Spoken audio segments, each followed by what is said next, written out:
Hello and welcome to Centrestage at Home and the big conversation with Fiona and Paul. It's great to have you all with us. This week we celebrate 14. Come on, guys.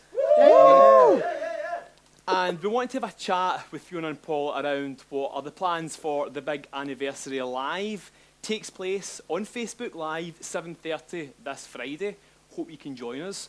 So we want to have a chat about what we can know or what we can find out a bit more about what is planned for Friday. We want to have a talk about how Centrestage has supported and contributed to the local community during this lockdown that we've all faced over the previous few months.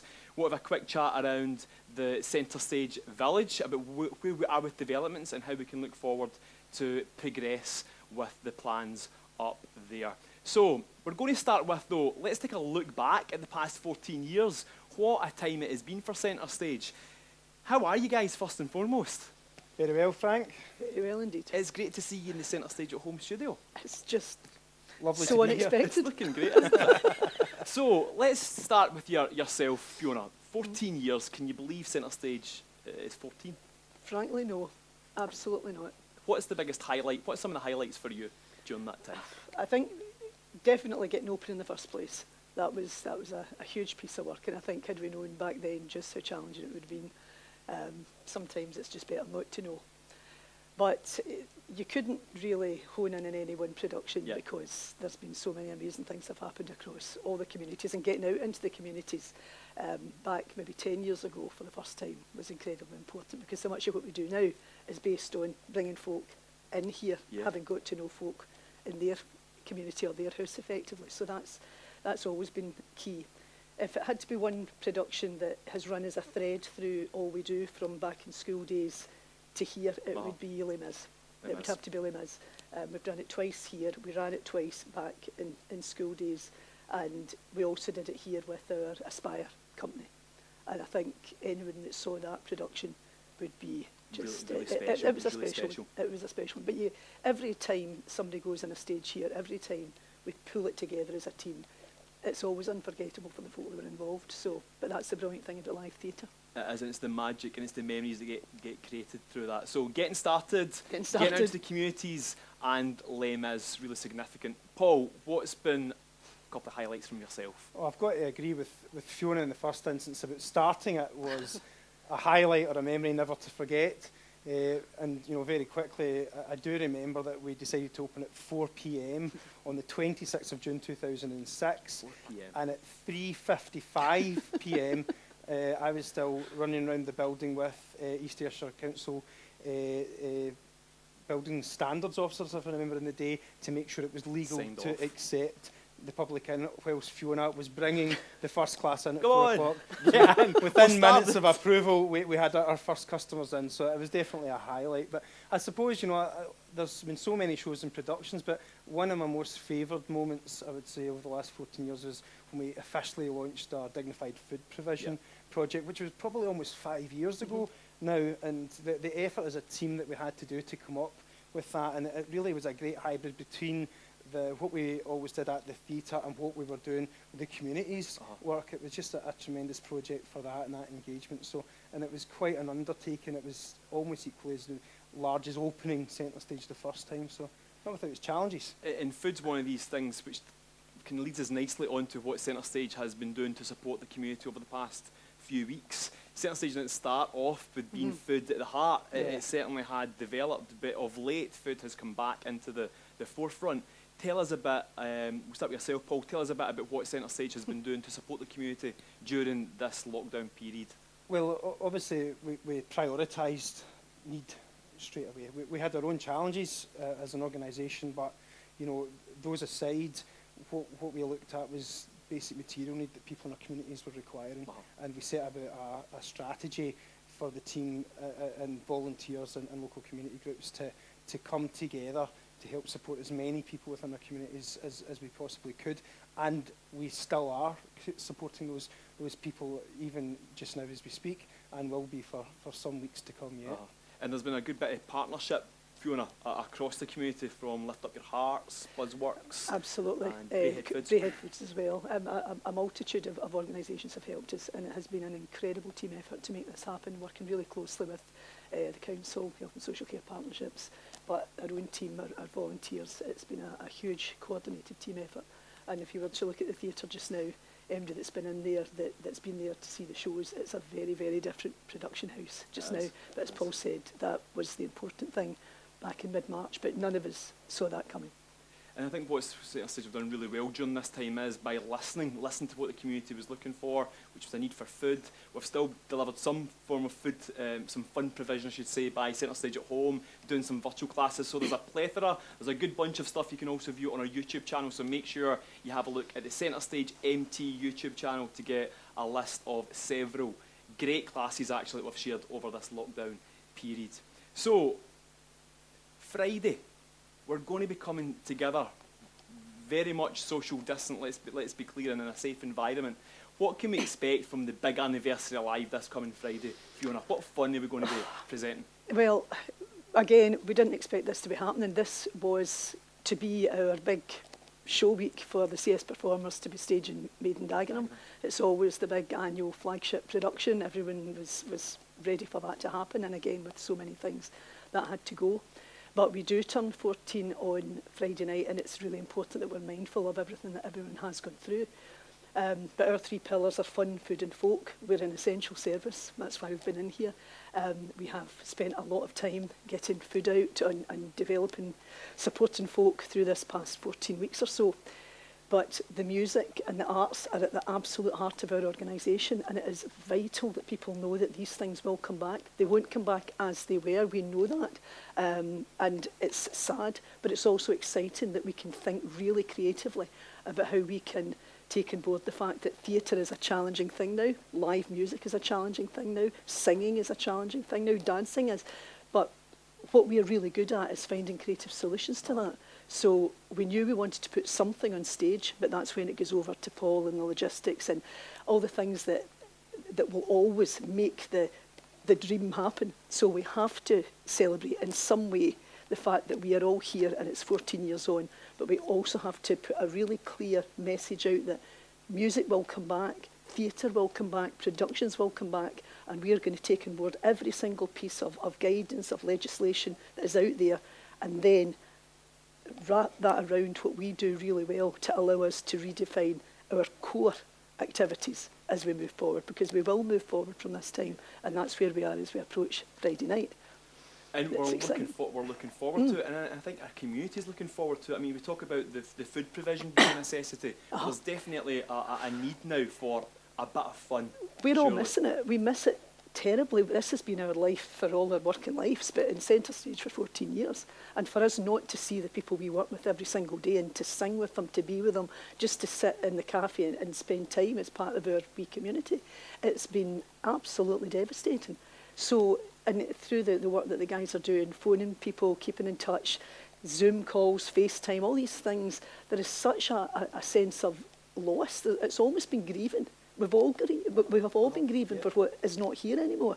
But we also have to be hopeful that it's coming again, and it is. And that's where the logistics that surround this are just mind-blowing. But it will make people feel better, and we won't be able to do this a lot. But having done it once, we can then work with others to hopefully do it again. Basically doing what we can, do what we can in difficult circumstances. The times that we're in. If you are watching this and you are needing some food provision support or a chat with a member of the team, we'll share all the information below, so the phone number and the email address.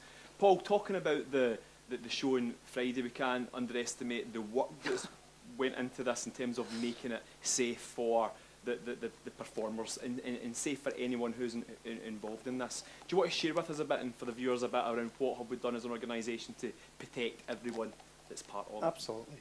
I mean, I think that we were all devastated in March to find out that so much of the Centrestage offering was having to close as a result of COVID.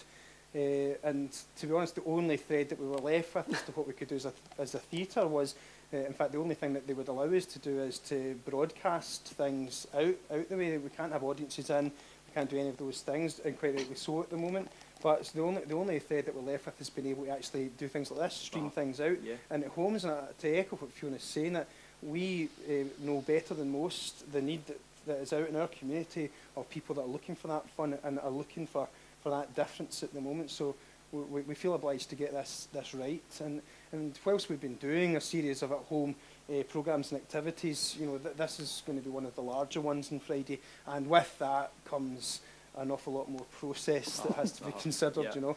So for the last, 2 or 3 weeks, I've got to praise the team, Frank. They've just been great at looking, not just focusing on the why we're doing it and doing a good job of the performance, but really drilling the guys to make sure that they consider all the variables that's related to COVID. And I'm not going to bore you with the 30 additional things just now. I can bore you later. But those considerations are there, and it's not just physical distancing that we have to consider. There's there's things that we can and can't touch, areas for the team, designating toilet provision, all sorts of things, even when everyone arrives at the one time. Now, we're getting quite used to that because this building that we're in just now at James Little Street, we have been, this has been open for the period as we've been delivering that material need, particularly through food. So we're very accustomed to the measures and the procedures. It's just been ramped up a little bit more because we're doing that live, and we need to make sure that everybody's safe, protect the guys, whilst making sure we do a good job on Friday. So safety's paramount. Safety's paramount for everyone, and we have been taking all the correct legislation and notes on how to pull this together. So we very much look forward to it coming together and having a bit of an anniversary bash on Friday. So we hope you can join us. It's Friday, 7:30 p.m, Facebook Live, and the magic will happen there. Hopefully. Suspense. Bring it on. So let's have a quick chat about the future, because what Centrestage are great at is dealing with current situations and pivoting and fast tracking to deliver what people need and people require. And it has been a bit fun, and recently it's obviously been about food. But a couple of years back we signed over the UK's largest asset transfer, which was the former Kilmarnock Academy, which will be known as the Centrestage Village. Now obviously, Paul, you've been majorly involved in leading this project. Could you give us an update on where we are with Centrestage Village, with maybe some relaxing in the lockdown measures? Absolutely. Obviously, the development and the build work stopped with the lockdowns, but was able to resume 2 days ago. So the contractor is back on site. We've spent an awful lot of time during the lockdown to look at our priorities as an organisation, and areas of development that maybe weren't high up in the priorities before COVID are now high up on the priorities, and areas that we did think were high in the priorities are maybe lesser priorities due to the timing of what we expect over the next 3, 6, 9 months, etc.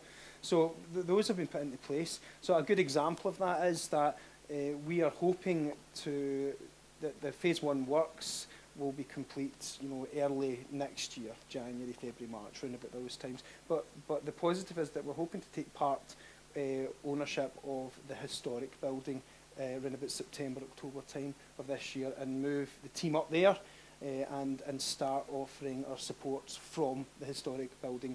And hopefully by that point in time we may even be able to see people through the doors a little bit more regularly. So that's where we are. We're still on track. We're just being delayed, but it's just more problems to solve, and we're working on them. But we'll get there. Of course we will. We will definitely get there. Do you want to mention about the village for you, Fiona? I mean, your excitement for what the village will look like going forward, and what magic Centrestage will take to that historic site? I think the best thing about this funny wee space here is the amount of different folk from different backgrounds that have found a place here. But we've been so limited in the quantity of activities that we can offer, just because it's always been at capacity. And if you look at some of the things we're doing with some of our older folks, our Gate Loudies, our musical generations, our additional needs Aspire and Reach Out and Rising Stars, the space that will be there, the opportunity to offer far more activities and just a place to be, the outdoor space at the village is magnificent. We hadn't prioritised that initially, but now we're really looking at that and thinking, what could that be? Just offering that place when we say lockdown, right, everyone out you go. A lot of folk that we work with, there's not really an awful lot of places to go anyway. So lockdown, is it really that different? Yeah. We want to be able to provide that place that people know there's this incredible place right in the heart of Kilmarnock, and yes, it's got the arts at the heart, and it's a wee village, but it's a place to be and it's a place to belong, and there's all this wonderful stuff happening round about the arts, but we're also able to share that space with what we're calling our neighbours, who are other organisations coming in who share our way of thinking about things and what we believe about community and aspiration and hope. And folk can come just to be, they can come to be part of the shows, they can come to watch the shows, but they can also get all the supports and the help and services that our neighbours that are coming in to get as well. So it's a really, really exciting project. And to know that that's going to come to fruition over the next few months is a real beacon of light for all of us. So it's really exciting that things have started to progress again. Absolutely. Yeah. Because there's so much to be excited about Centrestage Village, and we'll look forward to keeping you all updated on that. So that's been a nice way of covering all the stuff where we are at Centrestage right now. We've got a big event on Friday. It's the big anniversary, just in case you don't know. So you've had a bit of an update on Centrestage Village. There's some progress. We've shared with you the support that we're offering for the community still right now, so please get in touch if we can help in some way. And we are now getting ready to go and prep to make sure we've got the safest big anniversary live getting broadcast to you on Friday at 7:30 p.m. Thank you so much for tuning in. Thanks for all your support. And to Paul and to Fiona, thank you guys so much for founding Centrestage in 2006 and for creating a magical place for so many people across Yorkshire to come and belong. And we can't wait for everyone, when safe to do so, to come back together. Look after yourselves. Take care.